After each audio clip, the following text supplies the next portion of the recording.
प्रभु का धन्यवाद करूंगा, उसकी संगति में सदा रहूंगा, साथ चलूंगा मैं जय जरूर पाऊंगा, साथ चलूंगा मैं जय जरूर पाऊंगा, प्रभु का धन्यवाद करूंगा। ना देगी मुझे दुनिया कभी भी कोई सुख और शांति आराम, ना देगी मुझे दुनिया कभी भी कोई सुख और शांति आराम।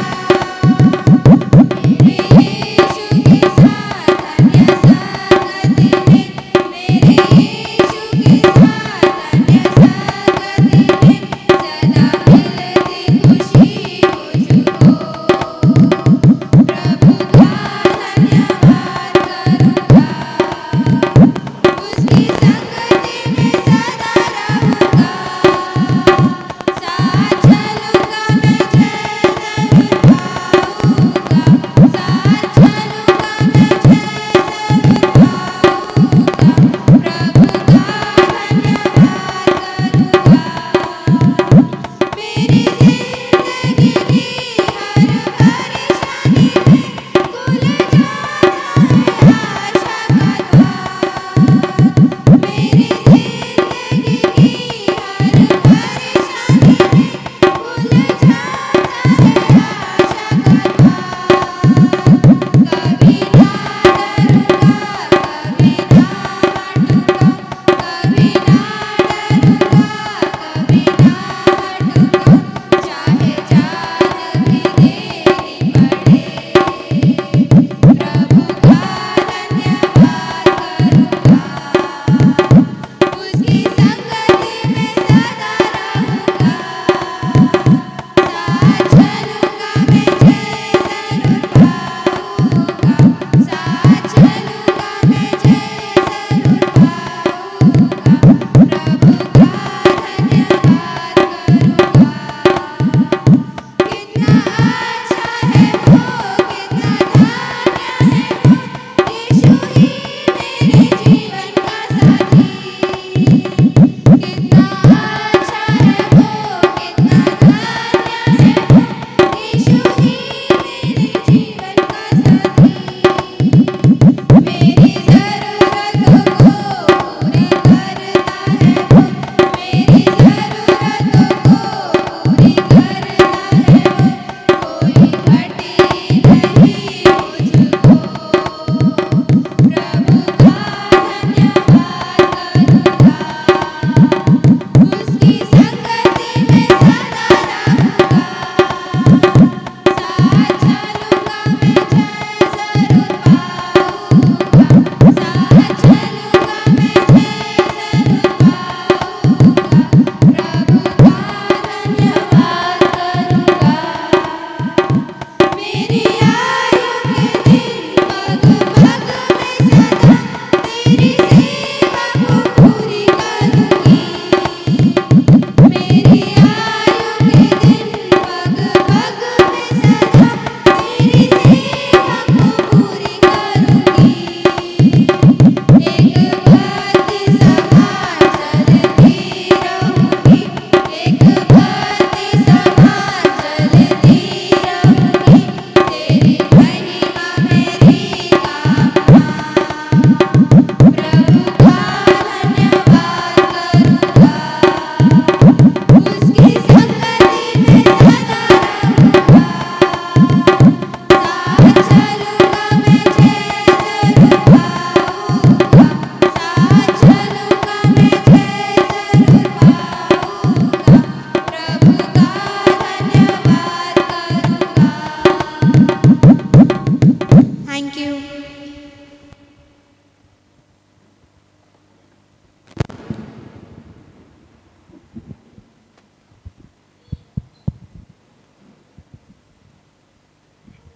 మరి సోలో పాట పాడతానే దేవదాస్ రిక్వెస్ట్ చేసిండు. మరి తొందరలో నా సోలో పాట పాడిన తర్వాత మనము వాక్య ధ్యానంలోకి వెళ్దాం. తొందరగా వచ్చి సోలో పాట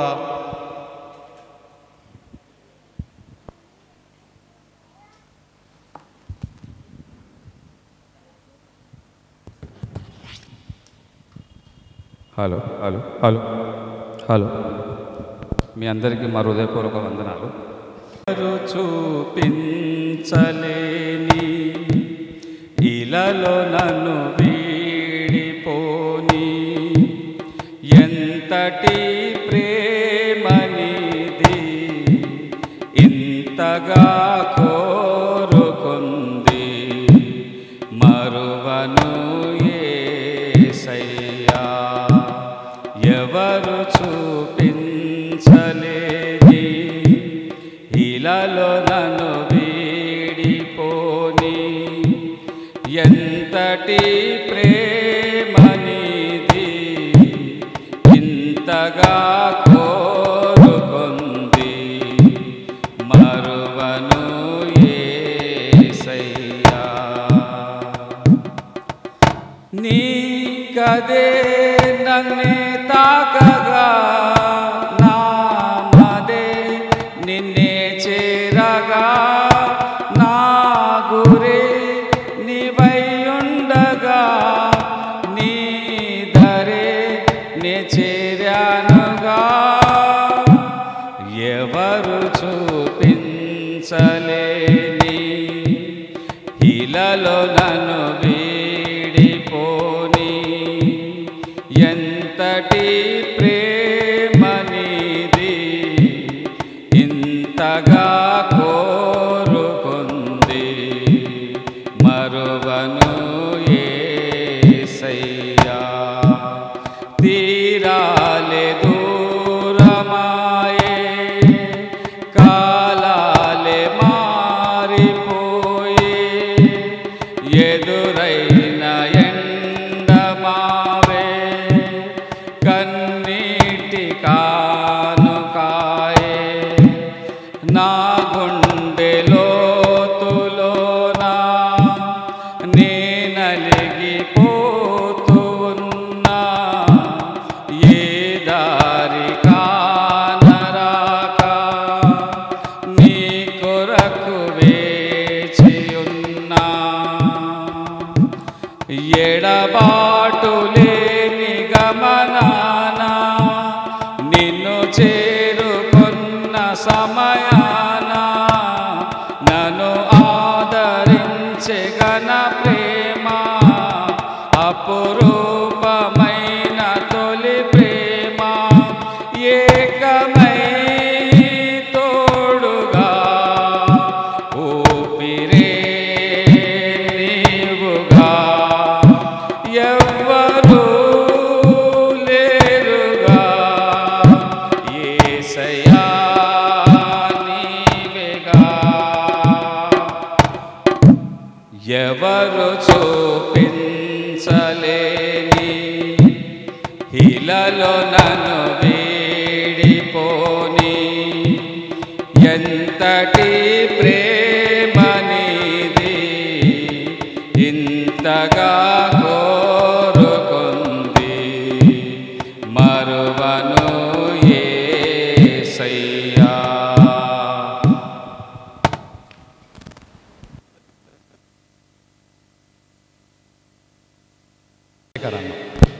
కామోటే సంఘం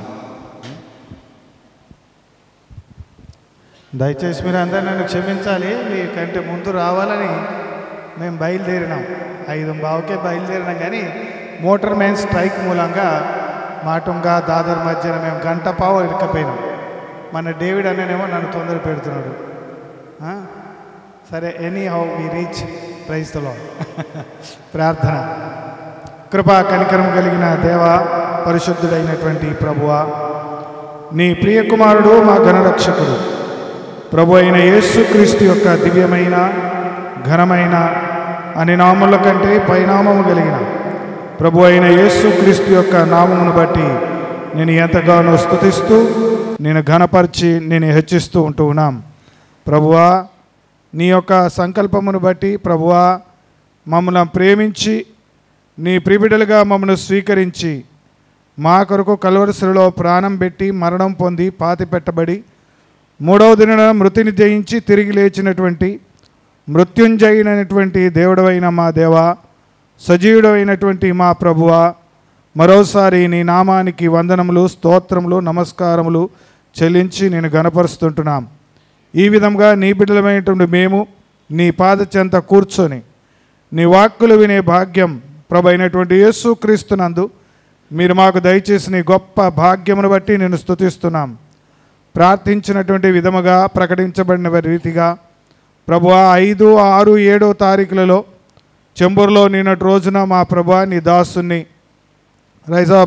రైనాజ్ బాబన్న గారిని వాడుకొని దానియేలు గ్రంథములో నుండి నీవు వినిపించిన ప్రతి మాటను బట్టి నేను స్తుతిస్తూ ఉంటున్నాం. నేటి దినమున కూడా మా ప్రభువా వర్లీలో, రేపటి దినమున గోరేగంలో జరగనైనటువంటి కూడికలలో నీ ప్రియబిడ్డలందరూ కూడా ఆసక్తితో మా ప్రభువా చేరువచ్చి నీ వినైనటువంటి సందేశాన్ని నీ దాసుని ద్వారా విని మా యొక్క బ్రతుకు జీవితంలో ప్రభు కొరకు మేము ఎలాగున్నా జీవించాలి అనే సత్యాలు దైవ గ్రంథంలో ఉన్నటువంటి మాటలను మేము నేర్చుకొని మా అనుదిన జీవితంలో నీకు మహిమకరంగా జీవించినట్లుగా అద్భుతమైనటువంటి నీ సందేశాలు నీ దాసుల ద్వారా అందించి మహిమ పొందవలసిందిగా మనవి చేస్తూ ఉంటూ ఉన్నాం. నేటి దినమున కూడా నీవు నీ స్వరక్తమి సంపాదించినటువంటి సంఘం వర్లీ సంఘమును బట్టి నేను స్తుతిస్తూ ఉంటూ ఉన్నాము దేవా. మీరు ఇంతవరకు సంఘమును కాపాడి నీ దాసుడు డిఎల్జీ రత్నవంగయ్య గారి ద్వారా మా ప్రభా ఇక్కడ నేనేమి ఇంకా బొంబాయిలో ఉన్న సంఘాలు అనేకులు మా ప్రభా ఇంకా పెద్దలు కలిసి ప్రభువా మరి పరిచర్య చేయగా స్థానిక సంఘాలుగా అక్కడక్కడ మీరు ఏర్పాటు చేసిన సంఘాలన్నిటిని బట్టి నేను స్తుతిస్తూ ఉంటున్నాం. బొంబాయి సంఘాలన్నింటినీ మీరు దీవించండి. దీని ద్వారా తెలంగాణ సంఘాలు కూడా స్థాపింపబడ్డాయి, వాటిని కూడా మీరు దీవించండి. నేటి దినమున మా ప్రభువా ఇదిగో సంఘానికి అవసరమైన సందేశం నీ దాసుని ద్వారా మీరు మాకు అందించాలని మనవి చేస్తూ సమయం అంతటినీ నీ కృపాధీనానికి అప్పచెప్పుకుంటూ ప్రభు అయినటువంటి యేసుక్రీస్తు నామాన స్తుతించి ప్రార్థించి బ్రతులాడి వేడుకుంటున్నాము తండ్రి. Amen, amen. Thank you. Thank you sir. Bible అందరికీ రిక్వెస్ట్ చేస్తున్న ఏంటంటే కొద్ది సమయం మనం పరిశుద్ధ గ్రంథంలోంచి గుఢమైన సత్యాలు తెలుసుకునబోతున్నాం. పిల్లలను మన స్వాధీనంలో ఉంచుకొని సైలెన్స్లీ దేవుని వాక్యం మనం విందాం. పరిశుద్ధ గ్రంథంలో నుంచి గుఢమైన సత్యాలు దైవ సేవకులు రొనాల్డ్ బాబు ద్వారా మనకు వింటాం. అందరూ చక్కగా వినాలని ప్రభు మేరట మనవి. పెద్దలైన రొనాల్డ్ బాబు గారిని ఆహ్వానిస్తున్నాను.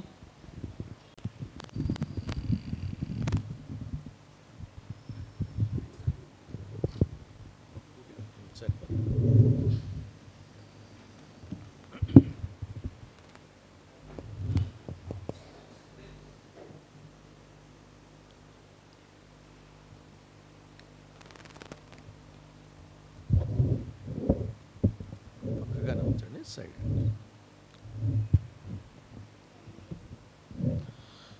ప్రభు నామమునకు మహిమ కలుగును గాక. స్థానిక సంఘానికి పెద్దలు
నన్ను వీడిపోయి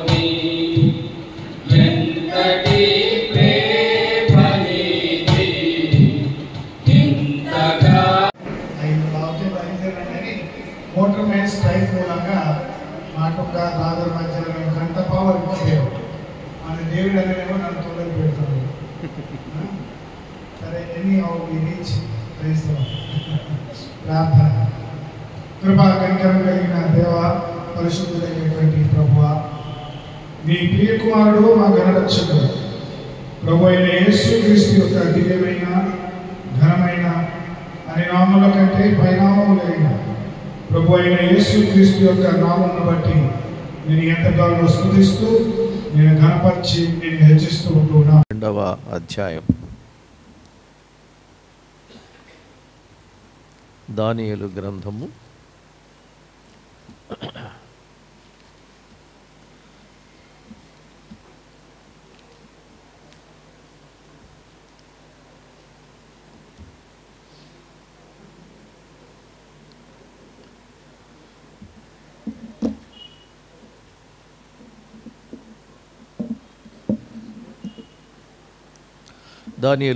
2వ అధ్యాయము 17వ వచనం నుండి అవసరమైన వచనాలు చదువుతున్నాను నేను, మీరు కూడా గమనించండి.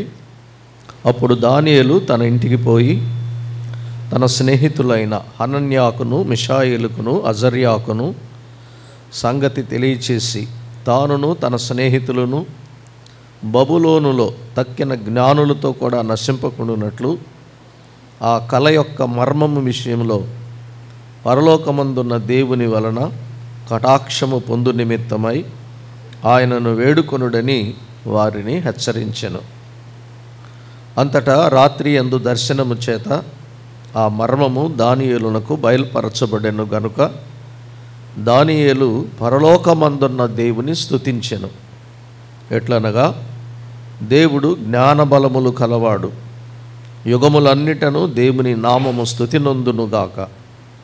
ఆయన కాలములను సమయములను మార్చువాడయుండి రాజులను త్రోసివేయచ్చు నియమించుచు ఉన్నవాడును, వివేకులకు వివేకమును జ్ఞానులకు జ్ఞానమును అనుగ్రహించువాడునై ఉన్నాడు. ఆయన మరుగుమాటలను మర్మములను బయలుపరచును, అంధకారములోని సంగతులు ఆయనకు తెలియను. వెలుగు యొక్క నివాస స్థలము ఆయన యొద్ద ఉన్నది. మా పితరుల దేవా, నీవు వివేకమును బలమును నాకు అనుగ్రహించి ఉన్నావు.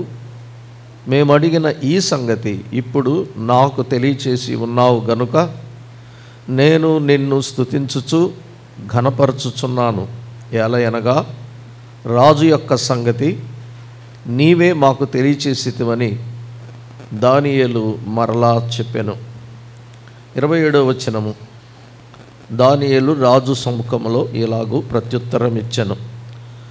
రాజు అడిగిన ఈ మర్మము జ్ఞానులైనను గారడి విద్య గలవారైనను శకునగాండ్రైనను జ్యోతిష్కులైనను తెలియచెప్పజాలరు. అయితే మర్మములను బయలుపరచగల దేవుడొకడు పరలోకమందున్నాడు.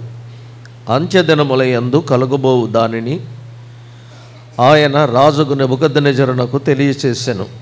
తాము పడక మీద పరుండగా తమరి మనసులో కలిగిన స్వప్న దర్శనములు ఏమనగా, రాజా, ప్రస్తుత కాలము గడిచిన పిమ్మట ఏమి జరుగునో అనుకొని తాము పడక మీద పరుండి మనోచింతగలవారై ఉండగా మర్మములను బయలుపరచువాడు కలుగబోవు దానిని తమరకు తెలియచేసెను.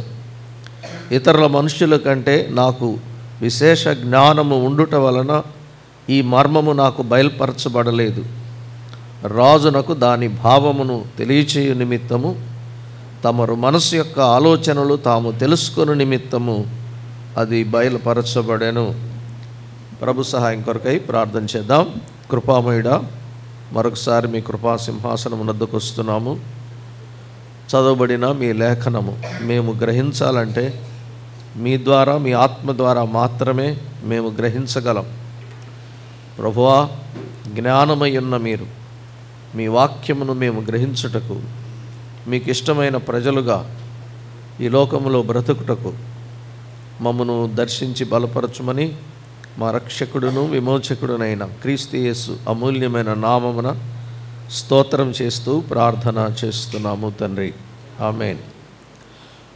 ప్రియులారా, బబులోను చెరకు తీసుకొని పోబడిన 4 బాలుర విషయం దానియేలు గ్రంథం మొదటి అధ్యాయం పరిచయం చేస్తుంది మనకి. నలుగురు బాలురు. ఒకసారి మొదటి అధ్యాయంలోకి వెళదాం. మొదటి అధ్యాయం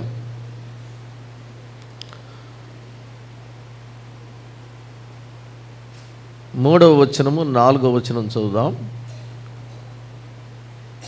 రాజు అష్పెనజు అని తన నపుంసకుల అధిపతిని పిలిపించి అతనికి ఇలాగూ ఆజ్ఞాపించెను. ఇశ్రాయేలీయుల రాజవంశములలో ముఖ్యులై లోపము లేని సౌందర్యమును సకల విద్యా ప్రవీణతయు జ్ఞానము కలిగి తత్వజ్ఞానము తెలిసిన వారై రాజునగరునందు నిలువదగిన కొందరు బాలులను రప్పించి కల్దీయుల విద్యను భాషను వారికి నేర్పుము. ఇక్కడ రాజు ఆస్థానములో రాజు దగ్గర ఉద్యోగం చేయడానికి యూదులలో నుండి చెరలో నుండి తీసుకురాబడిన యువకులలో నలుగురిని రాజు ఆయన ఏర్పాటు చేసుకున్నాడు. వీరు రాజవంశము నుండి తీసుకుని రాబడ్డారు. లోపము లేని సౌందర్యము గలవారు, సకల విద్యలలో ప్రవీణత జ్ఞానము గలవారు, తత్వజ్ఞానము తెలిసినవారు. రిక్రూట్మెంట్ జరిగితే ముందే కొన్ని అర్హతలు ఉంటాయి. అందులో రాజుగారి ఆస్థానంలో ఉద్యోగం. ఎవరు వీళ్ళు? చెరలోకి తీసుకురాబడిన బానిసలు. క్రీస్తుపూర్వం 606లో మొదటిసారి నెబుకద్నెజరు యెరూషలేము మీద దాడి చేశాడు. యూదులందరినీ చెరలోకి తీసుకెళ్ళిపోయాడు. ఇర్మియా ద్వారా దేవుడు ముందే చెప్పాడు. వారి పితరులు పాపం చేశారు, యెహోవాను విసర్జించారు, ధర్మశాస్త్రాన్ని అతిక్రమించారు. ఫలితంగా యూదులు 70 ఏండ్ల చెరకు తీసుకుని పోబడ్డారు. ఇది ఇర్మియా ముందుగానే ప్రవచించాడు. 25వ అధ్యాయంలో రాశాడు. 70 ఏండ్లు చెర అంటే అదొక జైలు లాంటిది. సొంత దేశానికి దూరంగా వెళ్ళిపోయారు వీళ్ళు. కానీ దానియేలు గ్రంథము నలుగురు యూదా బాలులతో ప్రారంభమైంది. ఈ నలుగురు గురించి ఎందుకు రాశాడు? ఇన్ని వేల మంది ఏమైపోయారు? ఈ నలుగురు దేవుని కొరకు సాక్షులుగా నిలబడ్డారు. సుమారుగా వీళ్ళ వయస్సు రాయబడలేదు బైబిల్లో. బైబిల్ చరిత్ర పండితులు రాసిన ప్రకారం 20 ఏళ్ల లోపే ఉంటారు. 18, 19, 20 అంటే టీనేజ్ బాయ్స్. అందుకని బాలురు అని రాశాడు. బాలురు అంటే మరీ సండే స్కూల్ పిల్లలని కాదు. రాజుగారి ఆస్థానంలో ఉద్యోగం చేయాలంటే ఎలిమెంటరీ స్కూల్, ప్రైమరీ స్కూల్ వయసు కాదు కదా. మనం కూడా కొంచెం ఆలోచన చేయాలి. దావీదు గొలియాతును చంపడానికి ఆ సందర్భం వచ్చింది, మనందరికీ తెలుసు. ఈ చిన్నవాడెవడు, నువ్వు బాలుడవు, నీకు శక్తి చాలదు అన్నాడు. బాలుడంటే మరీ పసిబాలుడు కాదు కదా. అరణ్యంలో 100 గొర్రెలను ఒక్కడే కాస్తున్నాడు. ఎలుగుబంటుతో పోరాడాడు. సింహము తోడేళ్లతో పోరాడి విజయం పొందినటువంటి ఒక యువకుడు, బలాఢ్యుడు. బైబిల్ పరిభాషలో బాలురు అని రాయబడింది. ప్రసంగి గ్రంథం 12వ అధ్యాయం మనందరికీ బాగా జ్ఞాపకం ఉండాలి. మొదటి వచనం, నీ బాల్య దినములయందే నీ సృష్టికర్తను స్మరణకు తెచ్చుకో అన్నాడు. అంటే బాలురుగా ఉన్నప్పుడే దేవుని గురించిన జ్ఞానం పొందాలి. కానీ ప్రసంగి గ్రంథం 11వ అధ్యాయంలో పై పేరాలో అంటే చివరి పేరాలో యవనుడా నీ యవన కాలమందు సంతోషపడుము అని చెప్తూ వీటన్నింటిని బట్టి దేవుడు నిన్ను తీర్పులోకి తెస్తాడు అన్నాడు. దానికి కంటిన్యూవేషన్ 12వ అధ్యాయం. రిమెంబర్ దై క్రియేటర్ ఇన్ ద యూత్ అన్నాడు ఇంగ్లీష్ వర్షన్లో అయితే. యూత్ యవన కాలం కనుక బాల్య దశ ముఖ్యం. దాని తరువాతి దశ యవనప్రాయం చాలా ముఖ్యమైనది జీవితంలో. మరి ముఖ్యంగా క్రైస్తవ కుటుంబంలో, క్రైస్తవ జీవితంలో. మనం బైబిల్లో ఏ భక్తులను తీసుకున్నా బాల్య దశలో దేవుడు ఎన్నుకున్నాడు వాళ్ళని. బాల్యములో దేవుని ఎరిగారు వారు. యవన ప్రాయంలో దేవుని కొరకు నిలబడ్డారు సాక్షులుగా. మీరు పాత నిబంధన బాగా అందరికీ జ్ఞాపకమే కదా. సమూయేలు బాల్యములో వచ్చాడు, యవనములో మందిరములో ఎదిగాడు, వృద్ధుడయ్యే వరకు సేవలోంచి తొలగిపోలేదు. దావీదు బాలుడుగా ఉన్నప్పుడు దేవుని ఎరిగాడు, యవనుడుగా ఉన్నప్పుడు రాజుగా అభిషేకించబడ్డాడు. జీవిత దినములన్నింటా యెహోవాను గూర్చి దేవుని కార్యాలు చేశాడు. కీర్తనల గ్రంథం తెరిస్తే ఎక్కువ ఆయన కనిపిస్తాడు మనకి. సండే స్కూల్ పిల్లలకు కూడా నేర్పిస్తాం. యెహోవా నా కాపరి, నాకులేమి కలగదు. సండే స్కూలే కాదు, అమ్మమ్మ వాళ్ళు తాతయ్య వాళ్ళు కూర్చుంటే మొదట నేర్పించే వాక్యం ఏంటి? The lord is my shepherd, I shall not want అని నేర్పిస్తాం. యెహోవా నా కాపరి, నాకు లేమి కలగదు. వచ్చిరానే ముద్దు ముద్దు మాటల్లోనే దావీదు పలికిన ఆ రోషము కలిగిన విశ్వాస సహితమైన మాటలు నేర్పిస్తాం. చూసారా, అవి వారి గుండెల్లోంచి దావీదు బాలుడుగా యవనుడుగా ఉన్నప్పుడే దేవుని పట్ల ఆయనకున్న అచంచలమైన విశ్వాసాన్ని దేవుడు ఆయన ద్వారా పలికించాడు. యోసేపుని గురించి మనందరికీ తెలుసు కదా. యోసేపు 17 ఏళ్ల వయసులోనే బానిసగా వెళ్ళిన 30 ఏండ్ల వయసులో సింహాసనం మీదకి వచ్చాడు. ఒక దేశానికి చక్రవర్తి అయ్యాడు. ఎక్కడ రాజీ పడలేదు. నా దేవుడు నన్ను హెచ్చించాడని చెప్పాడు. కారణం ఏంటి చెప్పండి? బాల్య దశ, యవనులు దేవునికి ప్రాముఖ్యమైనటువంటి వారు. అంతవరకు ఎందుకు? మన పిల్లలకి చెప్తున్నారా? యేసు ప్రభు 12 ఏళ్ళు వచ్చి రాకముందే వెళ్ళి యెరూషలేము దేవాలయ పీఠం మీద ఎక్కి కూర్చున్నాడు. ఆయన రోమాంచితం అంటే ఒళ్ళు గగురు పొడిచే సందర్భం. తల నరిసి గడ్డాలు నెరిసిన పండితులందరూ అక్కడ ఉంటే ఓ 12 ఏళ్ల బాలుడు చకచకా వెళ్ళి ఆ పీఠం మీద కూర్చొని ధర్మశాస్త్రంలో ఉన్న విషయాల గురించి ఆయన మాట్లాడుతుంటే వాళ్ళ దగ్గర జవాబులు లేవు. ఇది ప్రభు మనకు నేర్పించేది. యేసుక్రీస్తును గూర్చిన రక్షణ అనుభవ జ్ఞానం బాల్య దినములందు యవన కాలమందు మనం పొందాలి. మన పిల్లలకు అది నేర్పించాలి. ఎక్కడో చెరలోకి వెళ్ళిపోయారు, తల్లిదండ్రులు లేరు, వాళ్ళు ఎక్కడెక్కడో చెదిరిపోయారు. నలుగురిని సెలెక్ట్ చేశారు.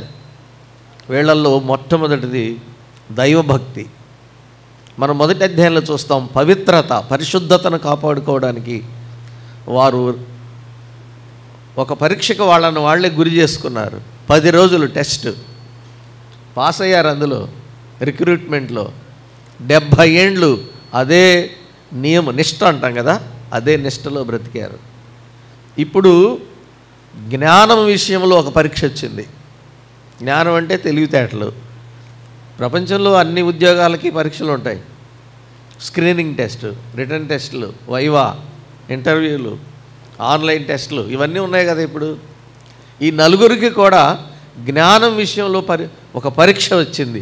ప్రపంచంలో ఏ దేశంలో ఎవరు ఎదుర్కోని పరీక్ష ఇది. ఇప్పటికి కూడా ప్రపంచంలో ఏ విద్యార్థులు ఎదుర్కొని ఒక అరుదైన పరీక్ష దానియేలు, హనన్యా, మిషాయేలు, అజర్యాలకు ఎదురైంది. ఏమిటిది? రాజుగారికి కల వచ్చిందట. ఆ కల్లో ఒక గొప్ప ప్రతిమ చూశాడు, స్టాట్యూ. అందులో 4 లోహాలు కనిపించాయి. రాజుకే వచ్చింది ఈ కళ.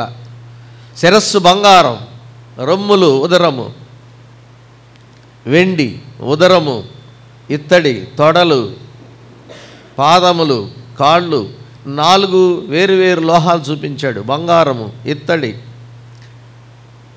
బంగారము, వెండి, ఇత్తడి, ఇనుము, చివరిగా మట్టితో కలిసినవి. రాజుగారికి కల వచ్చింది, కానీ దాని భావం తెలియదు. రాజుల దగ్గర జ్ఞానులు ఉంటారు, మహాపండితులు ఉంటారు. రాజు ఆస్థానంలో సకల శాస్త్ర ప్రవీణులు అని రాశాడు ఇక్కడ. పిఎం గారి దగ్గర, ప్రధానమంత్రి దగ్గర ఉద్యోగం రావాలి, కలెక్టర్ ఆఫీసులో ఉద్యోగం రావాలి, సీఎం గారి ఆఫీసులో ఉద్యోగం రావాలంటే ఎంత జ్ఞానం ఉండాలి? ఎంతమంది పండితులు, ఇంకా వారు అన్యజనులు కాబట్టి జ్యోతిష్కులు ఉన్నారు, భవిష్యత్ జ్ఞానం చెప్పేవాళ్ళు ఉన్నారు, ఇంకా గ్రహాల శాస్త్రాలు చెప్పేవాళ్ళు ఉన్నారు, మన చుట్టూ కూడా ఉన్నారు కదా. మీకు గొప్ప విషయం చెప్పనా? వాస్తు శాస్త్రం చెప్పేవాళ్ళు కూడా ఉన్నారు. బాధ ఏంటంటే క్రైస్తవులు కూడా వాస్తు శాస్త్రాన్ని అడుగుతున్నారండి. ఏ మూలన ఏం పెట్టాలి, పునాది ఎటువైపు వేయాలి, ఇలాంటి శాస్త్రాలన్నీ అవపోసన పట్టారు, అంటే బైహార్ట్ చేశారు. వీటిని మించిన శాస్త్రం ఇంకొకటి ఉంది ప్రపంచంలో ఎవరికీ తెలియంది.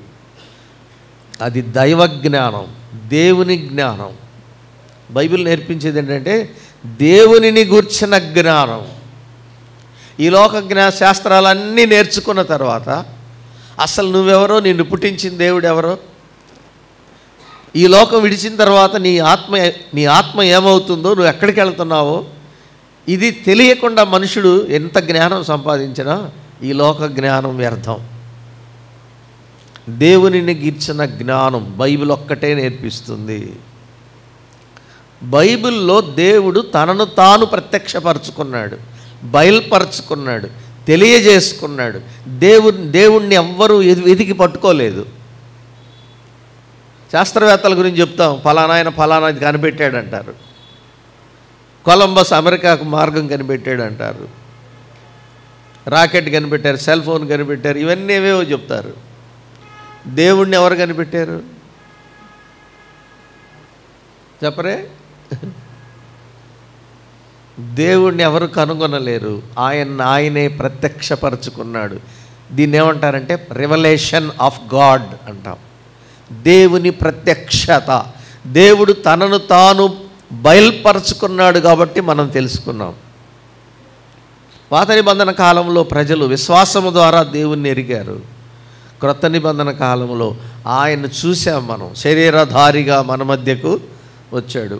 యోహాను 1:1 క్రైస్తవులు అందరూ చెప్తారు, ఆది యందు వాక్యము ఉండెను, వాక్యము దేవుడై ఉండెను, వాక్యమై ఉన్న దేవుడు శరీరము ధరించుకొని కృపాసత్య సంపూర్ణుడుగా మన మధ్య నివసించాడు. ఇంతే కదా.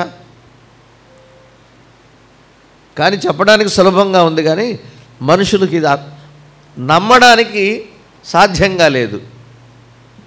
అందుకని పెద్ద పెద్ద డిబేట్లు జరుగుతున్నాయి. మీకు తెలుసా, ప్రపంచవ్యాప్తంగా Jesus Christ is not God అని చెప్తున్నారు. యేసు ప్రభు ఎప్పుడు నేను దేవుడిని అని చెప్పలేదు, ఒక్క వాక్యం చూపించండి బైబిల్లో అంటున్నారు.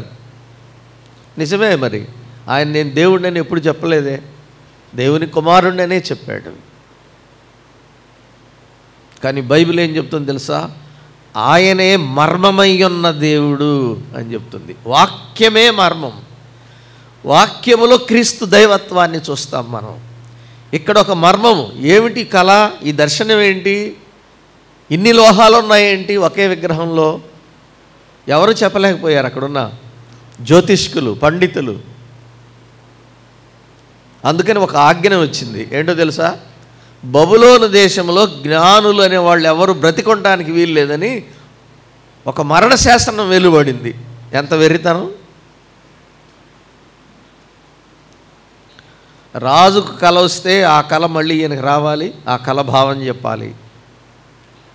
విచిత్రం ఏంటంటే రాజుగారు కళ కూడా మర్చిపోయే సందర్భం ఉంది అక్కడ. కళ మర్చిపోతే కళ చెప్తే భావం చెప్తారు, కళ చెప్పాలి, భావం చెప్పాలి. ప్రపంచంలో అసాధ్యమైన సందర్భం ఇది. వచ్చేసింది, అందరూ చంపేయాలి. ఇప్పుడు దానియేలు, హనన్యా, మిషాయేలు, అజర్యాలను కూడా చంపేస్తారు. ఎందుకు చంపేస్తారు? వీళ్ళు కూడా సెలెక్ట్ అయ్యారు జ్ఞానులుగానే. ఒకసారి మొదటి అధ్యాయం చూడండి. పరీక్ష అయిపోయింది, 3 సంవత్సరాలు యూనివర్సిటీలో చదువుకున్నారు రాజుగారి ఆస్థానంలో. 17వ వచనం, ఈ 4 బాలుర సంగతి ఏమనగా దేవుడు వారికి జ్ఞానమును సకల శాస్త్ర ప్రవీణతయు వివేచనయు అనుగ్రహించెను, మరియు దానియేలు సకల విధములకు దర్శనములను స్వప్న భావములను గ్రహించు తెలివి గలవాడై ఉండెను. ఇది వీళ్ళు రిజల్ట్ అన్నమాట, వాళ్ళకు వచ్చిన రిజల్ట్. 10 రోజులు మంచినీళ్ళు తాగారు, ఆకుకూరలు తిన్నారు. 3 సంవత్సరాల యూనివర్సిటీ స్టడీస్లో కూడా శాకాహారమే తిన్నారు. కానీ వీళ్ళ ముఖములు మిగిలిన బాలుర ముఖముల కంటే తేజస్సుగా ఉన్నాయి. ఫిజికల్ ఫిట్నెస్సే కాదు, ఇంటలెక్చువల్ ఫిట్నెస్, జ్ఞానం విషయంలో కూడా 10 అంతల శ్రేష్ఠులు. బాబిలోనియన్ యూనివర్సిటీలో టాప్ 10లో ఎవరున్నారంటే ఈ 4 ఉన్నారు. టాప్ 10లో ఇంకా ముందుకెళ్తే టాప్ 5, టాప్ 5లో ఇంకా ముందుకెళ్తే ఫస్ట్ ప్లేసు. ఎక్కడి నుంచి వచ్చారు వీళ్ళు? యోదయా దేశం నుంచి వచ్చారు. ఫారిన్ స్టూడెంట్స్, బానిసలు, యూనివర్సిటీలోనే టాపర్లుగా నిలిచారు. ఎలాంటి జ్ఞానం ఎవరిచ్చారంట జ్ఞానం? అందుకే 17వ వచనం చదివా నేను, దేవుడిచ్చాడు అని ఉంది. దేవుడు వారికి జ్ఞానమును సకల శాస్త్ర ప్రవీణతయు వివేచన అనుగ్రహించను. కాబట్టి ఇప్పుడు వీళ్ళను కూడా జ్ఞానుల రాజుగారికి సలహా ఇచ్చే విషయాల్లో చేర్చుకున్నాడు, అపాయింట్ అయి ఉన్నారు. కానీ రాజుగారికి వచ్చిన కల భావం చెప్పేవాళ్ళు ఎవరు లేరు. బహుశా ముందు దానియేలుని అడిగుండరు, కానీ ఆజ్ఞ వచ్చేసింది. ఇప్పుడు వీళ్ళు కూడా చనిపోవాలి. దానియేలు అక్కడున్న పై ఆఫీసర్ దగ్గరికి వెళ్ళాడు. ఒక్కరోజు టైం ఇవ్వండి సార్ అన్నాడు. ఒక్కరోజులో వీళ్ళు ఎలా తెలుసుకుంటారు? ఒకరోజు టైం ఇవ్వండి. ఎంత కాన్ఫిడెన్స్ అండి! ఒక్క రోజులో దేవుడు బయలుపరుస్తాడనే నమ్మకం, విశ్వాసం. చిన్నపిల్లలే, యవనస్తులే. దానియేలుకు తన జ్ఞానం మీద కాదు నమ్మకం, దానియేలుకు తన ఎక్స్పీరియన్స్ మీద కాదు నమ్మకం, దానియేలుకు తన దేవుని మీద నమ్మకం. వెంటనే రాజుతో మాట్లాడాడు. సార్ వాళ్ళు ఒక రోజు అడుగుతున్నారు సార్ పర్మిషన్ అన్నాడు. గ్రాంటెడ్ అన్నాడు. గబగబా వచ్చాడు, స్నేహితుల దగ్గరికి వచ్చాడు. మనం చదివాను చూసారా 2వ అధ్యాయం, ఒకసారి చూడండి 17వ వచనం. అప్పుడు దానియేలు తన ఇంటికి పోయి తన స్నేహితులైన హనన్యాకును మిషాయిలునుకును అజర్యాకును సంగతి తెలియచేసి అన్నాడు. అంటే ఇంటికి పోయి అంటే బహుశా 4 ఒకే చోట ఉన్నారు. ఈరోజు అంతా ప్రార్థన చేయాలన్నాడు. ఆల్ నైట్ ప్రేయర్ అక్కడే మొదలైంది. ఇప్పుడు క్రైస్తవ సంఘాల్లో ఆల్ నైట్ ప్రేయర్ చేస్తుంటారు కదా, నెలకోసారో ఎప్పుడో. పాత నిబంధనలోనే ఒక రాత్రంతా ప్రార్థన చేయడం యవనస్తులు ప్రారంభించారు. ఇక్కడ మనకు సంఘాలు ఏర్పడ్డాయి. మన పూర్వీకులు సేవ చేసి సంఘాలు కట్టారు. జ్ఞాపకం చేసుకుంటున్నాం కదా. లేకపోతే మన దగ్గర ఈరోజు ఈ రక్షణ, ఈ ఆరాధన, ఈ వాక్యము, క్రీస్తులో ఇంత గొప్ప నిత్య జీవం మనం అనుభవించలేం కదా. దీన్ని ప్రారంభించిన వాళ్ళు ఎవరో ఉన్నారు, వాళ్ళు మనకు కనబడ్డంలా, కానీ ఆ ఫలితాన్ని మనం ఇప్పుడు అనుభవిస్తున్నాం. మళ్ళీ రాబోయే తరాల వాళ్ళకి మనం ఉండం, కానీ మనం ఒక అనుభవాన్ని విడిచిపెట్టి వెళ్ళాలి. మా పెద్దలు ఇలా సేవ చేశారు, ఇలా ఆరాధన చేశారు, ఇలా ప్రార్థన నడిపేవాళ్ళు, ఇలా వాక్య ధ్యానం ఉండేది సంఘంలో, ఇలా సువార్త ప్రకటించేవాళ్ళు. మేము ఇలా నేర్చుకున్నామని ఇప్పుడున్న పిల్లలు వాళ్ళ పిల్లలకి చెప్పాలి. మనం ఉండం. ఒక జనరేషన్ అన్యుల దేశంలో జీవము గల దేవుని ప్రార్థించే అనుభవానికి ప్రారంభకులు, వ్యవస్థాపకులు దానియేలు, హనన్య, మిషాయేలు, అజర్యా. నేను ఎలాగంటాను, ప్రార్థనా వీరులు ఓ ప్రార్థనా శిబిరాన్ని కట్టారు, ప్రేయర్ టవర్. నిమ్రోదు ఆకాశానికి తన కోసం ఒక టవర్ కట్టుకున్నాడు, అది పడిపోయింది. దానియేలు కట్టిన ప్రేయర్ టవర్ రాజ్యాలను మార్చేసింది, రాజులను మార్చేసింది. రాజుల శాసనాలు తెల్లవారేసరికి మారిపోయాయి. సంఘము యొక్క ప్రార్థనకున్న బలం ఇది. ఆది సంఘం ఏర్పడినప్పుడు శ్రమలు వచ్చాయి, విశ్వాసులను చంపారు, అపోస్తలను అరెస్ట్ చేశారు, జైళ్లలో పెట్టారు. సంఘం చేసింది ఒకటే, ప్రార్థన. పేతురును అరెస్ట్ చేశారు, రోమా చెరసాల్లో పెట్టారు. సంఘం వెళ్ళి ధర్నా చేయలేదు. వాళ్ళు ఒక టవర్ కట్టుకున్నారు, మేడగది. రాత్రంతా ప్రార్థన చేశారు. పరలోకం నుండి దేవుడు దూతను పంపించాడు. తెలిసి ఇవన్నీ మనకి. అక్కడే ప్రారంభమైంది. యవనస్తులు ఇప్పుడు కూడా నేర్చుకోవాలి. యూత్ ప్రేయర్ అనుభవం కూడా రావాలి. కొన్ని సెషన్స్ జరగాలి పిల్లలకి. నేను హాస్టల్లో చదువుకునే రోజుల్లో నా రూమ్లో కొంతమందిని కూర్చుకొని ప్రార్థనలో గడిపేవాళ్ళం, కలిసి ఆరాధనకి వెళ్ళేవాళ్ళం. బస్ స్టాండ్, రైల్వే స్టేషన్లకు వెళ్ళి కరపత్రికలు పంచేవాళ్ళం, ట్రాక్స్ డిస్ట్రిబ్యూషన్. మిగతా ఖాళీ సమయాల్లో సంఘములో ఉన్న దైవజనులతో కలిసి గ్రామాలకు వెళ్ళి సువార్తలో పాల్గొనేవాళ్ళం చదువుకునే రోజుల్లోనే. అది ఈరోజు ఇక్కడి వరకు తీసుకొచ్చింది. దానియేలు, హనన్య, మిషాయేలు, అజర్యాలు యెహోవా కోసం ఒక గొప్ప సాక్ష్యాన్ని స్థాపించారు. వాళ్ళు ఆ రాత్రి ప్రార్థన చేశారు. చాలా ఇష్టమైన మాట చూడండి. తన సహోదరులతో కలిసి యేసుప్రభు చెప్పిన ఒక సూత్రం మనందరికీ గుర్తు రావాలి. ఈ భూమి మీద ఎక్కడైనా ఏ కాలమందైనా 2-3 నా నామమున కూడితే వారి మధ్య నేను ఉన్నాను. వారు నా నామమున తండ్రిని ఏది అడిగినను అది పరలోకమందున్న తండ్రి వలన వారికి అనుగ్రహించబడును. ప్రభు వచ్చి చెప్పకముందే వాళ్ళు దాన్ని నెరవేర్చారు. ఈ రోజుల్లో మనం ఇంకెంత ప్రాక్టీస్ చేయాలి చెప్పండి. ఆ చిన్న సమస్య కావచ్చు, పెద్ద సమస్య కావచ్చు, ఒక వ్యక్తికి సంబంధించింది కావచ్చు, ఒక కుటుంబానికి సంబంధించింది కావచ్చు, లేక సంఘ సమస్య కావచ్చు. ప్రార్థన మొదటి జవాబు, మనకు సమస్య పరిష్కారం. చూడండి ఇక్కడ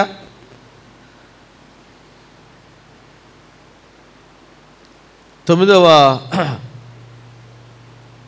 వచనం 19వ వచనం.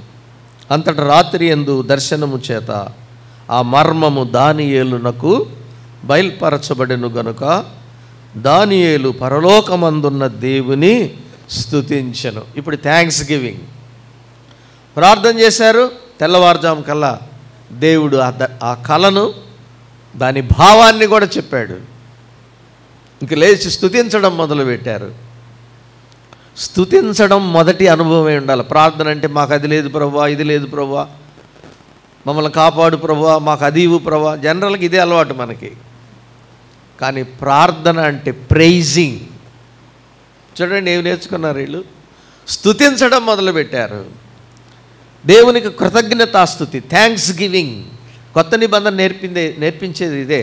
ఆరాధనకు వస్తాం మనం. రొట్టె రసం మాత్రమే కాదు, రొట్టె తీసుకోవడం, కళ్ళకద్దుకోవడం, ద్రాక్ష రసం తీసుకోవడం, కళ్ళకద్దుకోవడం, ఇంకా ఆ పాతవి కొంతమందిలో అక్కడక్కడ కనిపిస్తాయి. అంటే పదార్థం మీదే ఏదో గురి, కానీ ఒక జ్ఞాపకం. సజీవుడగు దేవుడు నీ కొరకు నా కొరకు సిలువలో బలి అయ్యాడు. ఆయన శరీరాన్ని ఆయన బలి చేశాడు, రక్తాన్ని చిందించాడు. అందువలన ఈరోజు మనం క్రీస్తులో భాగమయ్యాం, స్వాస్థ్యమయ్యాం, రక్షణ పొందాం. అప్పుడు కృతజ్ఞత.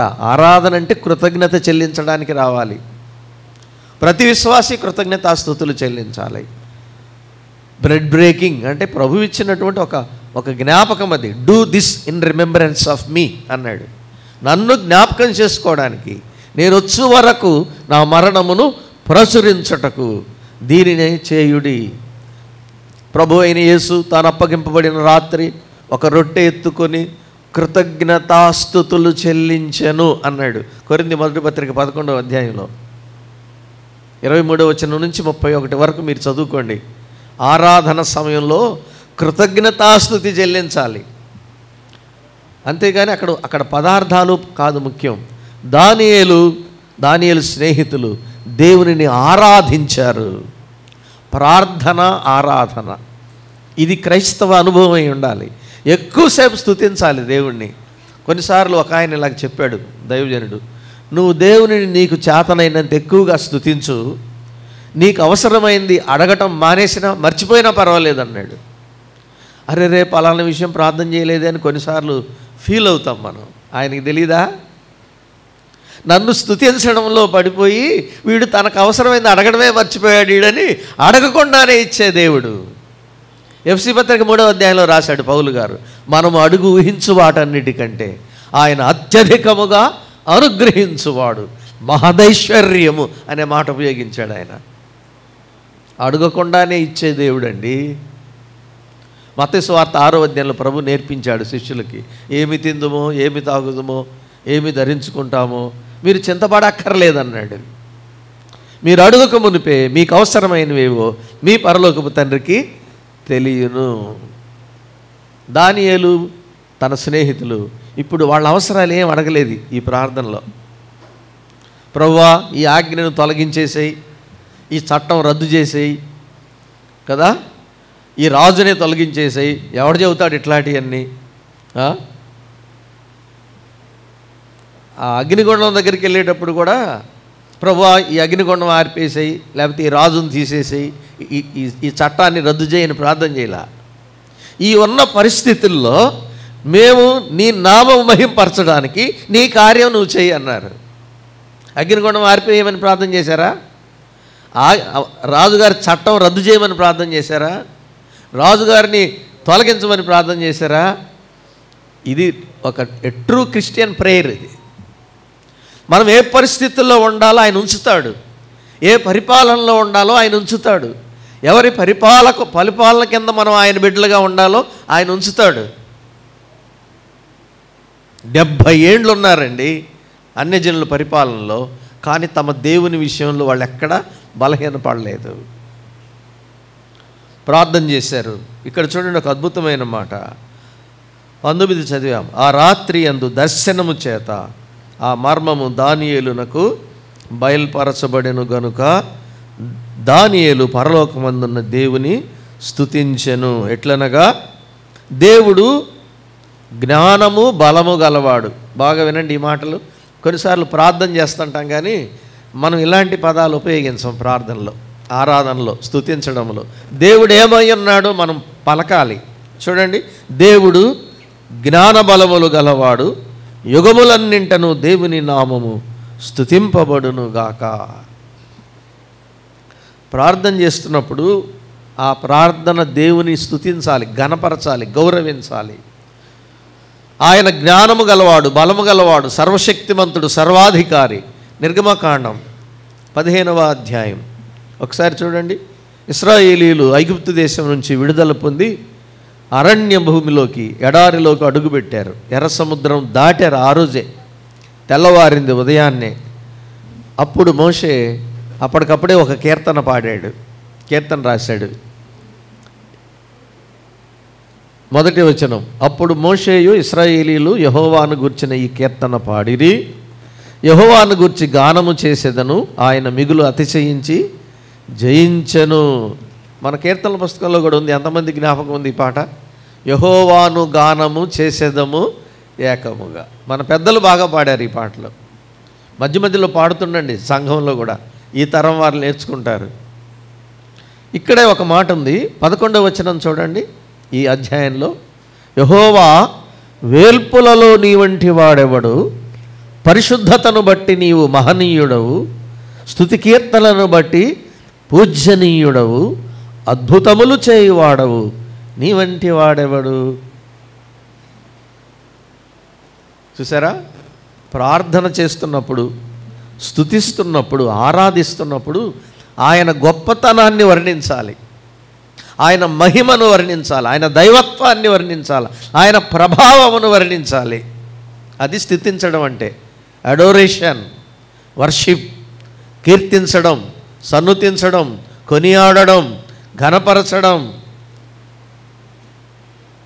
ఒక నలుగురు యోధా బాలురికి ఎలా ప్రార్థన చేయాలో తెలుసు, ఎలా స్తుతించాలో తెలుసు, దేవుని గొప్పతనం తెలుసు వాళ్ళకి.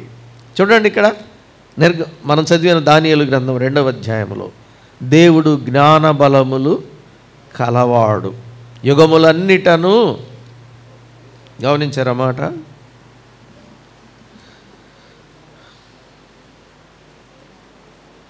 ఇరవయో వచనం, ఎట్లనగా దేవుడు జ్ఞాన బలములు గలవాడు, యుగములన్నింటిను దేవుని నామము స్తుతినొందునుగాక. ఆయన కాలములను సమయములను మార్చువాడయుండి రాజులను త్రోసివేయచ్చు నియమించుచు ఉన్నవాడు, వివేకులకు వివేకమును జ్ఞానులకు జ్ఞానం అనుగ్రహించువాడై ఉన్నాడు. ఇప్పుడు ఎంతసేపటికి దేవుని గురించే మాట్లాడుతున్నాడు దానియేలు.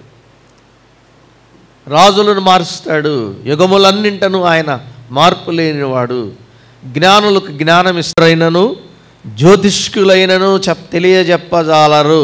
అంటే ఇప్పుడు రాజు ఆస్థానంలో ఎవరెవరు ఉన్నారు? ఇప్పుడు ఈ లిస్ట్ అంతా ఉన్నారు అక్కడ. మీకు అర్థమైందా? రాజుగారు ఆస్థానంలో, పూర్వకాలం కూడా ఆస్థాన కవులు, ఆస్థాన విద్వాంసులు, ఆస్థాన పండితులు, ఆస్థాన జ్యోతిష్కులు, ఆస్థాన వైద్యులు, అంటే రాజు కోసమే ఉంటారు వీళ్ళు. వీళ్ళందరూ కూడా ఎవరు చెప్పలేదు. వీళ్ళందరూ ఏమన్నారో తెలుసా? మొదట వాళ్ళనే కదా సంప్రదించింది, కళ చెప్పాలి, దాని అర్థం చెప్పాలని. వాళ్ళు ఇచ్చిన జవాబు చదవండి, అదే పేజీలో ఉంది, 732వ పేజీ. 11వ వచనం, 2వ అధ్యాయం.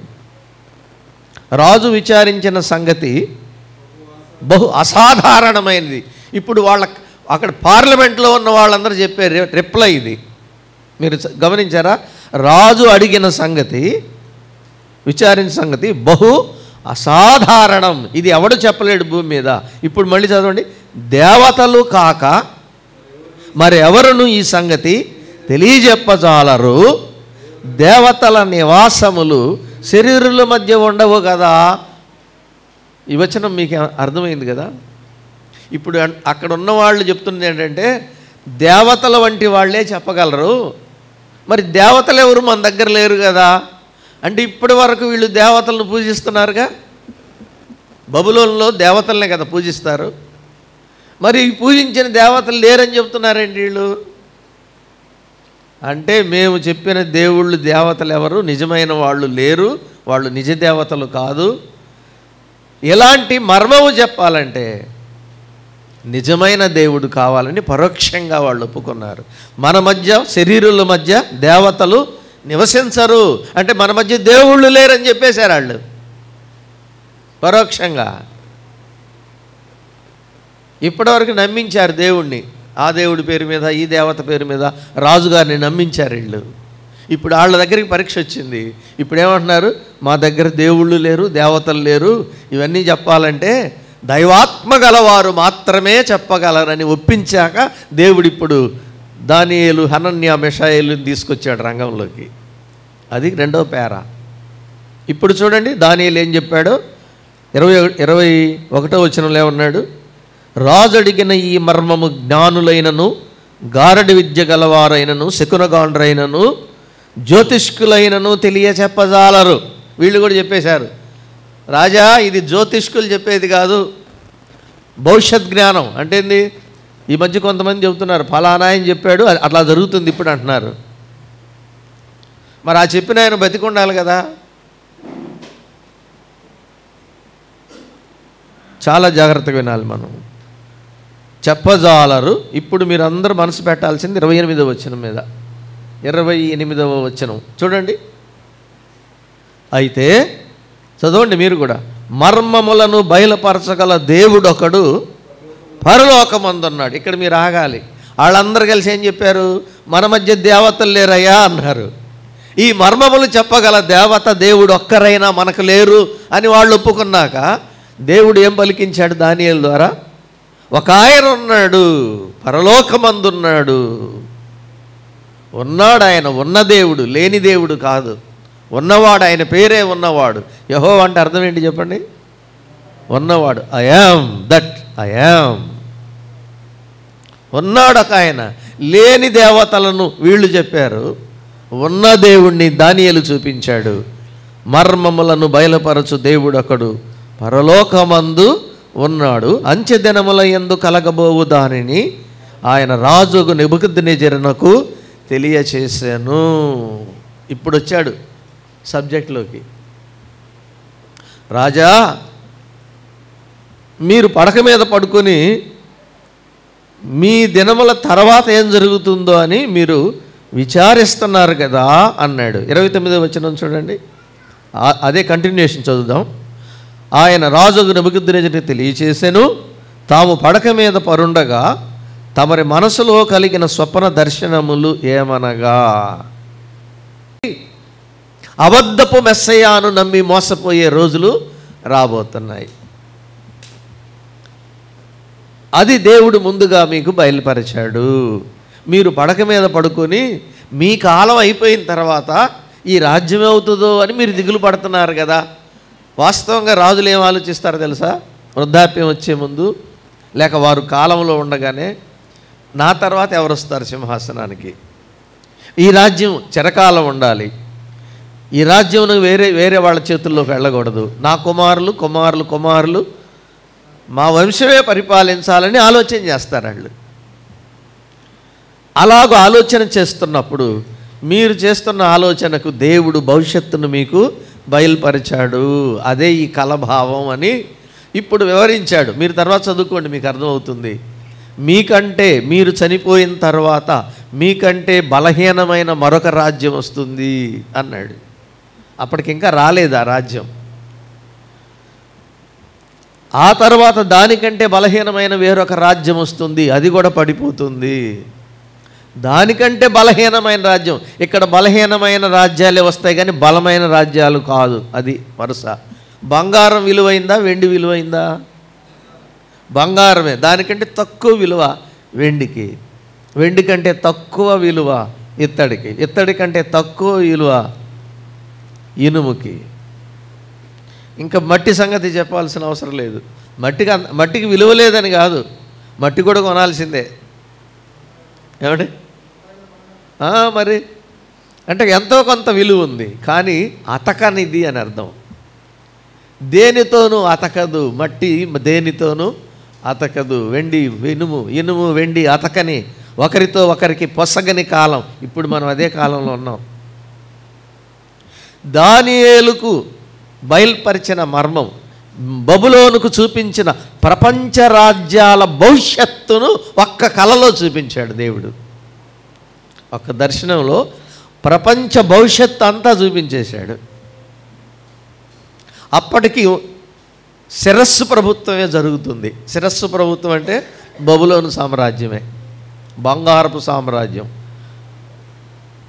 కొన్నిసార్లు మన వాళ్ళు కూడా చెప్తుంటారు కదా, స్వర్ణయుగం, స్వర్ణ పరిపాలన, ఫలానా వాళ్ళు పరిపాలిస్తే అంతా బంగారమే అంటారు. అంటే అర్థం ఏంటి? మనం మనుషులు ఎవరు కొనలేరని. అందరూ మట్టి అయితే కొంత కొనుక్కుంటారు, కానీ వాళ్ళ భావం వేరు. ఇక్కడ చూడండి, మీ తర్వాత బలహీనమైన రాజ్యం వస్తుందన్నాడు. అప్పటికింకా ఆ రాజ్యం రాలేదు. మాదీయుల పారసీకుల రాజ్యం, అది రెండవ సామ్రాజ్యం, వెండి వంటిది. మాదీయుడుకు దర్యావేష్ వచ్చాడు 5వ అధ్యాయం చివరిలో. 6వ అధ్యాయం ప్రారంభంలో మీకు కోరెషు వస్తాడు. దీన్ని ఏమంటారు? పర్షియన్స్ అంటారు. మీరు హిస్టరీ పుస్తకాలు తీసి చూడండి. బబులోన్ సామ్రాజ్యం తర్వాత ఈ ప్రపంచాన్ని ఏలిన రెండవ సామ్రాజ్యం ఏది? పర్షియన్సే. అప్పటికి రాలేదు, రాకముందే చూపించాడు దేవుడు. ఇప్పుడు ఒక సామ్రాజ్యం కూడా లేదు, చిన్న రాజ్యాలు కదా, స్వతంత్ర రాజ్యాలు.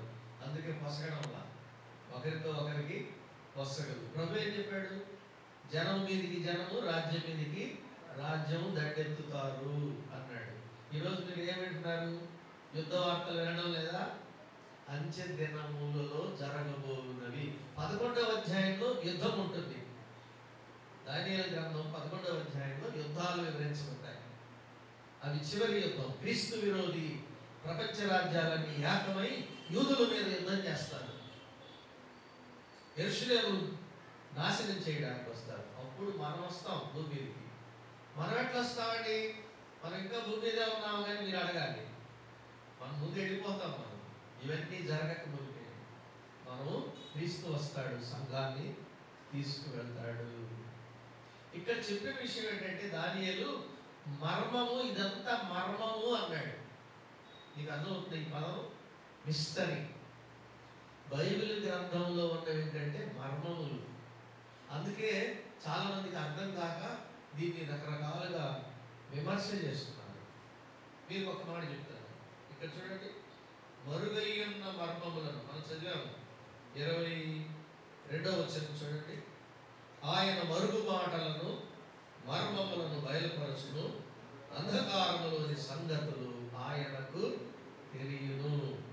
ఇప్పుడేం చెప్పాడు? 28వ వచనంలో మర్మములను బయలుపరచు దేవుడు అప్పుడు పరలోకమందు ఉన్నాడు, అంచె దినములలో కలగబోవు దానిని ఆయన రాజును నెబుకద్నెజరుకు తెలియచేసాను. అంచె దినములు ఉన్నాయి, జరగబోతున్నాయి.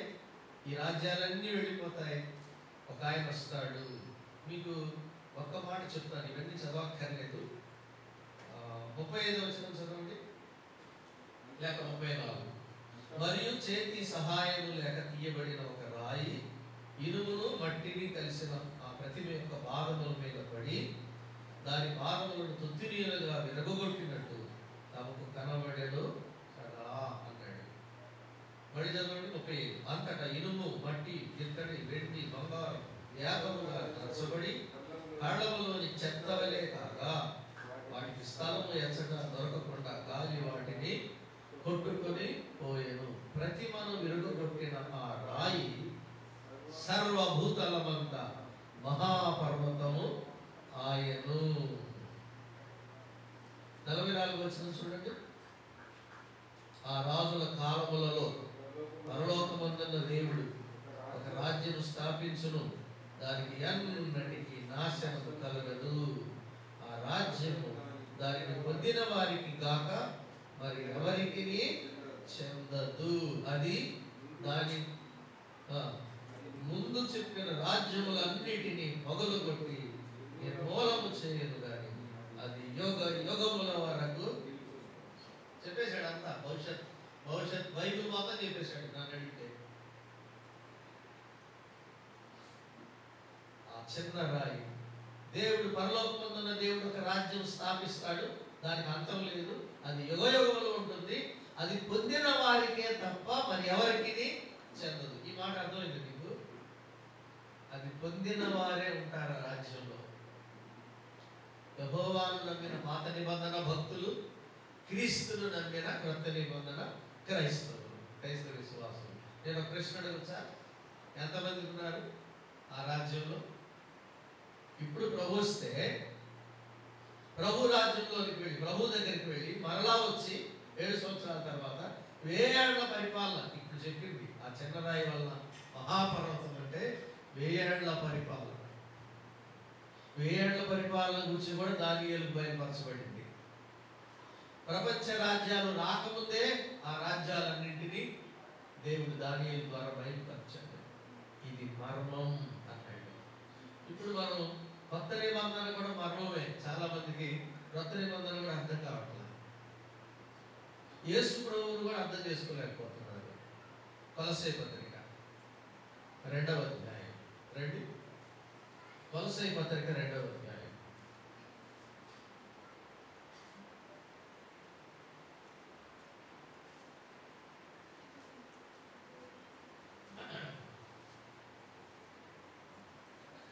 రెండవ వచనం మీరు కూడా చదవండి. 2వ వచనంలో చివరి భాగం చదువుతాను నేను.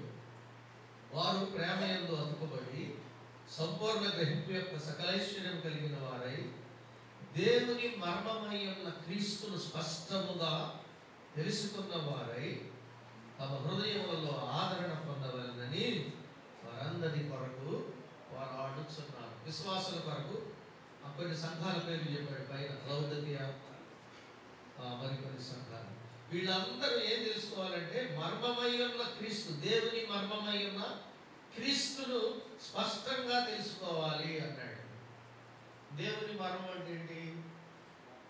యేసు ప్రభు మనుషుడు లేకపోతే యేసు ప్రభు కుమారుడు, మరి ఆయన దేవుడు అని ఎట్లా అమ్మాలి? ఇక్కడే చెప్పాడు చూడండి. 9వ వచనం చదవండి. ఎలాగనగా దైవత్వము యొక్క సర్వ పరిపూర్ణత శరీరముగా క్రీస్తునందు నివసించుచున్నది. అర్థమవుద్దా మనకి ఈ భాష? దేవుడు శరీరధారిగా క్రీస్తులో నివసిస్తున్నాడు అని చెప్తే అర్థమవుతుంది. ఇది పౌలు గారు చాలా మంచి పండితుడు కాబట్టి గొప్ప పదాలు ఉపయోగించాడు. అందుకు యోహాను రాశాడు ఇదే మాట 1:14. మీరు చెప్పండి. ఆ వాక్యము శరీరధారి అయి కృపాసత్య సంపూర్ణుడిగా మన మధ్య నివసించాను. పౌలు గారి భాషలోకి వచ్చేసరికి పండితుడు కదా. దేవత్వం యొక్క సర్వ పరిపూర్ణత శరీరముగా క్రీస్తునందు నివసించుతున్నది. దేవుడు శరీరముగా మన మధ్య క్రీస్తు అనే నామమున నివసిస్తున్నాడు. ఇప్పుడు యేసు ప్రభు దేవుడు కాదు, యేసు ప్రభు కుమారుడు మాత్రమే వాళ్ళకి జవాబు ఏం చెప్తారు మీరు? దేవుని మర్మము క్రీస్తు, దేవత్వము యొక్క పరిపూర్ణత క్రీస్తే. దేవుడు శరీరధారి అయ్యాడు, రక్త మాంసములలో పాలివాడయ్యాడు. Hebrew 2:14 మీ అందరికీ గుర్తుండి ఉంటారు. కాబట్టి ఆ పిల్లలు రక్త మాంసము గలవారైనందున ఆ ప్రకారమే మరణం యొక్క బలము గలవాలని మరణం ద్వారా నశింపచేయుటకును జీవిత కాలం అంతయు మరణ భయము చేత దాస్యమునకు లోబడిన వారిని విడిపించుటకు ఆయన కూడా రక్త మాంసములలో పాలివాడాయన. రక్త మాంసములు లేని దేవుడు శరీరము లేని దేవుడు రక్తమాంసంలో మనలను మరణము నుండి మరణ దాస్యము నుండి విడిపించడానికి ఆయన కూడా రక్తమాంసములలో పాలివాడయ్యాడు. అంటే మనకు తెలిసిన మాట ఏంటి? శరీరధారి ఆయన. సమరయ స్త్రీతో యేసు ప్రభు వారు దేవుడు ఏమై ఉన్నాడో చెప్పాడు. మీరు చెప్పగలరు? 4:24 చెప్పండి. యోహాను 4:24. దేవుడు ఆత్మ గనుక ఆయనను ఆరాధించువారు ఆత్మతోను సత్యముతోను ఆరాధింపవలెను. ఆత్మయే ఉన్న దేవుడు శరీరధారి అయ్యాడు. వాక్కై ఉన్న దేవుడు శరీరధారి అయ్యాడు. రక్తమాంసములలో పాలివాడయ్యాడు. యోహాను 1:1 మీరు చెప్పగలరు? ఆయన వెలుగై ఉన్నాడు, ఆయనలో జీవమై ఉన్నాడు. ఇప్పుడు వరుసగా చెబుదాం.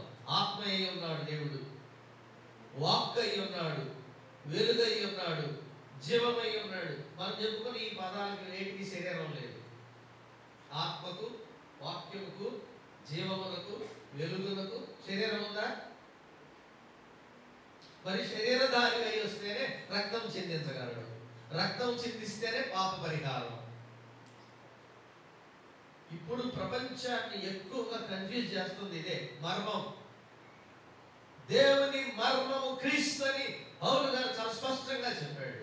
ఆ దేవత్వం యొక్క మర్మము క్రీస్తులో శరీరముగా నివసిస్తున్నది. ఇంకా సులభమైన మాట. మిమ్మల్ని అడుగుతారు ఎవరైనా, మిమ్మల్ని కన్ఫ్యూజ్ చేస్తారు. ఇప్పటిదాకా యేసు ప్రభు దేవుడు అని నువ్వు కూడా తెలియపోతావు ఒక రోజున. యెహోవాయే దేవుడు, యెహోవా సాక్షులు ఉన్నారు, విన్నారా?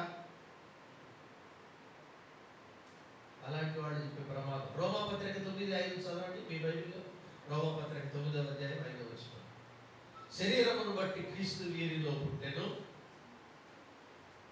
ఈయన సర్వాధికారి అయిన దేవుడై ఉండి నిరంతరము స్తోత్రార్హుడై ఉన్నాడు. ఈ వచనాలు ఏం చదవరాడు?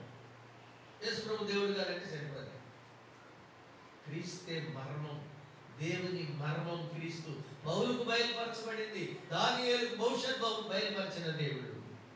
అపోస్తలుడైన పౌలుకు అపోస్తలుల ద్వారా యేసు క్రీస్తు దేవుడు అనే సత్యాన్ని బయలుపరచాడు. ఎక్కడ మీరు పొరపాటు పడకూడదు. ఈ దుర్బోధతో ఎవరు మీ దగ్గరికి వచ్చినా మీరే చెప్పాలంటే విశ్వాసి చెప్పాలి.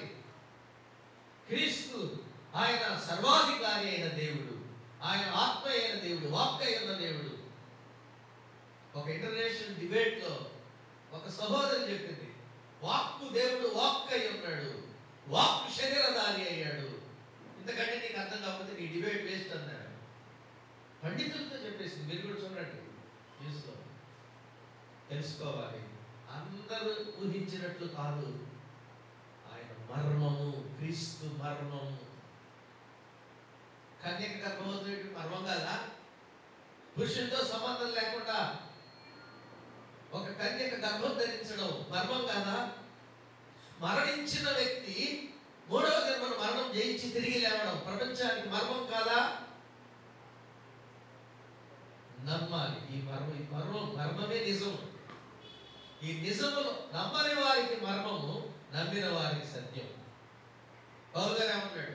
సిలువను గురించిన సువార్త నశించుతున్న వారికి వెర్రితనము, నమ్ముతున్న మనకు దేవుని శక్తి. కొత్త నిబంధన కూడా మర్మాలతోనే ఉంది, చాలా మందికి తెలియట్లా. అదే కొలసే పత్రిక 1:25-26 వచనాలు చూడండి త్వరగా. దేవుని వాక్యము అనగా యుగ యుగములలోను తరములలోను మరుగు చేయబడి ఉన్న మర్మమును సంపూర్ణముగా ప్రకటించుటకు మీ నిమిత్తము నాకు అప్పగింపబడిన దేవుని ఏర్పాటు ప్రకారం నేను ఆ సంఘమునకు పరిచారకుడను అయితిని. అన్యజనులలో ఈ మర్మము యొక్క మహిమైశ్వర్యం ఎట్టిదో అది అనగా మీ యందు ఉన్న క్రీస్తు. ఆ మాట అండర్లైన్ చేసుకోండి. మీ యందున్న క్రీస్తు మహిమ నిరీక్షణ అయి ఉన్నాడు. మీ యందు ఉన్న క్రీస్తు మహిమ నిరీక్షణ అయి ఉన్నాడు. యుగ యుగములలో మరుగు చేయబడిన మర్మము వాక్యము అని రాశాడు. వాక్యం కూడా మర్మమే, అందుకే అందరికీ అర్థం కాదు. రకరకాల